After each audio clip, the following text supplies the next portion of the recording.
উনি তো নিজেই সংসার ঠিক মতো করতে পারছেন বেচারি, তাই না? উনি একজন নারী শাসিত পুরুষ। এই আসিফ, তোর কি অবস্থা? তুই আমার নিয়ে কথা বলস, হাতটা দেখছস? এই ফেসবুকটা হচ্ছে ওনার বেঁচে থাকার একমাত্র অবলম্বন। ওই লেভেলের কোনো সমালোচক উনি না।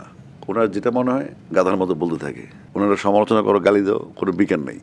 তো এরকম একটা ক্লিবুলিঙ্গের মতো মানুষকে নিয়ে কথা না বলে ভালো।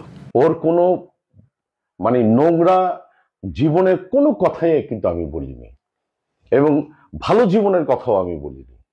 ওর পরিবারকে নিয়ে তো নাই, আমি চেয়ারের কথা বলেছি।